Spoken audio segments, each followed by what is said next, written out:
Hey everyone, welcome to Old Iron Garage. Thank you for tuning in. I'm going to continue working on the Bolens tube frame 38-inch cut mower deck.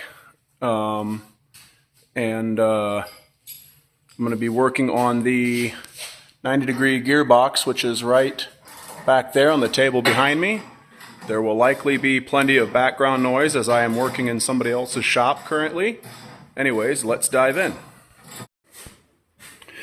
Alright, update. I got the PTO shaft off, but not without whacking my finger a few times with the ball peen hammer. I have the fill plug out, and I'm about to tip that upright into this container to see if anything comes out. Pause the video and place your bet on whether you think it's oil, water, or nothing. Here we go.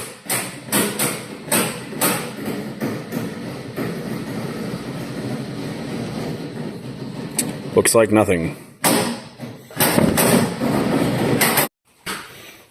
Alright guys, got another update. I am in. Let's take a look at the inside of the mounting bracket first.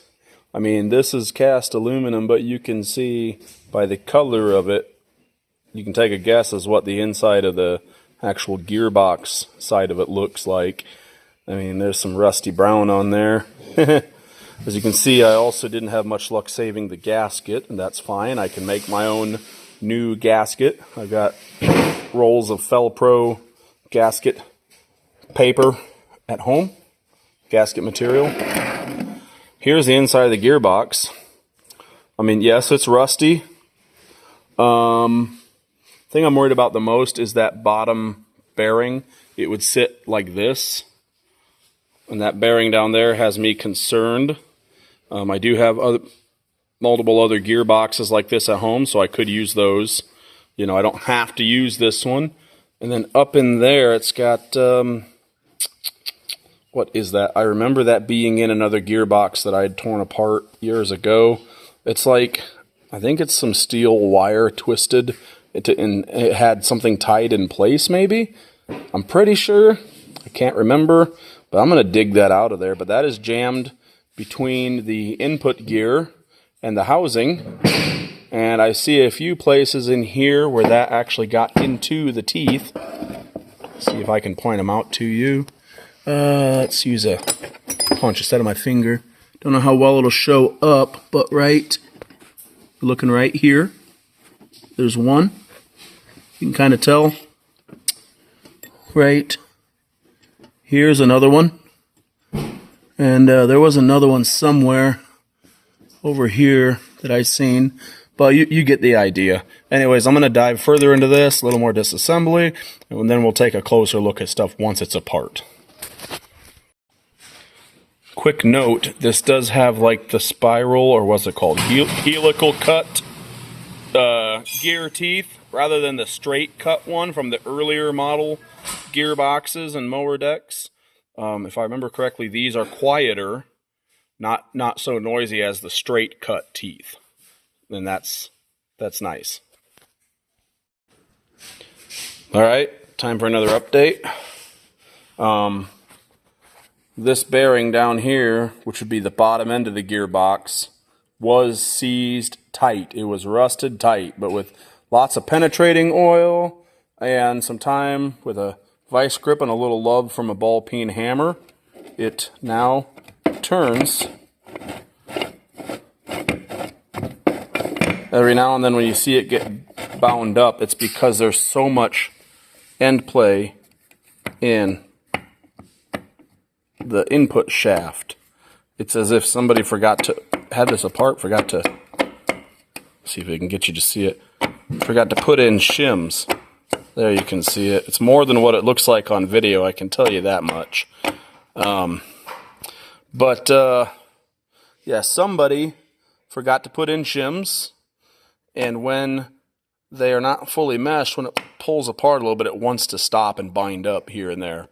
Also, I did go ahead and get the pin punched out for this gear, so in theory, it's probably rusted. It's probably going to take a little persuasion, but I should be able to pull this shaft with this pulley on out. I wanted to take this pulley off earlier, but I decided it was more of a fight than what I had tools to fight it with me here today. So, but in taking this spring pin out, I've learned that it is broken. So that spring pin would need replaced, as well as the spring pin that went through the U-joint on the input shaft was also broken on one end. So anyways, I'm going to try to get this apart, and I'll bring you guys back in a bit. All right, folks, so I got the output gear to move on the shaft and was able to coax the output shaft to come out with the pulley on it. As you can see right there, and there's the output shaft with the shim that was behind it. I did inspect the gear. It would need some serious cleaning, maybe a soak in evapor rust, or not gear, the bearing, but I doubt that that's going to be reused. The gears need just maybe a little bit of dressing up on the edges of the teeth, but I believe those could be reused easily. Same with the shafts, maybe a little cleaning up, but could easily be reused. The shims, this one, you can see if you look closely, looks a little, I don't know, doesn't look very pleasant. So the shims may be replaced, possibly. I believe it needs to be re-shimmed anyways. I don't believe it was shimmed properly. But I still have to get this out. To do that, I have to remove the key over here, which I'll be working on next. And then it should pull right through. I'd like to disassemble this and get this knuckle off of this PTO shaft. I will bring you guys back once everything's disassembled, and we'll take a look. Alright guys, final update here. So it's all disassembled, all the parts are disassembled, everything's apart, gears are off the shafts, everything. So the housing looks to be good. Obviously it needs to clean up inside and out. The oil seals will probably seal, but should probably get new ones. This bearing is the only one that I feel is bad. I mean, if you clean it up enough, it would probably still function as it should, but it's probably going to growl pretty aggressively, be pretty noisy, just not ideal. Those two, I believe, are fine, as well as that one, which would have been in the top when this thing is right side up. But I'm not even sure if I'm going to be using what out of these parts I'm going to be using. I might be making one good one out of two, or going with a complete different gearbox that's good and ready to go. Don't know. So this, the cover plate slash mounting bracket, is fine, other than just needing a cleaning inside and out. The oil fill cap slash breather needs to be replaced, as the cap that goes over the top is missing. And sorry about any background noise. I am not working in my own garage. I am in somebody else's shop currently. This U-joint seems to be fine. It is greasable, which is probably why it's fine. This U-joint might be usable, but not fine. It was kind of seized. I had to work at it and use plenty of penetrating oil and just work it. And it's still not great. And it seems to be a slight bit of play, and this was not a greasable U-joint. So no surprising that it's not fine. These shafts are fine. They just need a little spinning and some cleaning up with some fine grit sandpaper and some, I don't know, penetrating oil. The pulley's fine. It just needs cleaned up in the bore. Maybe chase the threads for the set screws, and then wire wheel the groove for the inside the pulley. Both of these gears, it's kind of the same story. The teeth need to be wire wheeled, and then there's some damaged spots that probably could maybe just use like the teeth cleaned up on the edge, and I bet they'd still be fine to use.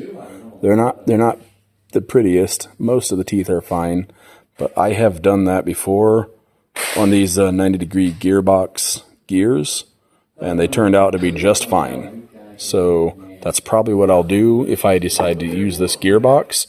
The shims, well, I don't believe either of these were shimmed properly when I took it apart.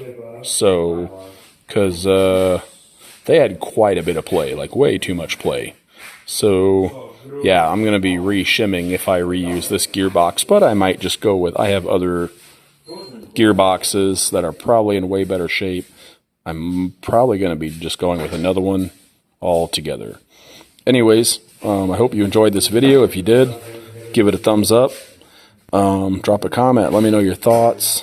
And if you like this kind of content, make sure you hit that subscribe button to see more uploads like this in the future. And I will see you in the next one.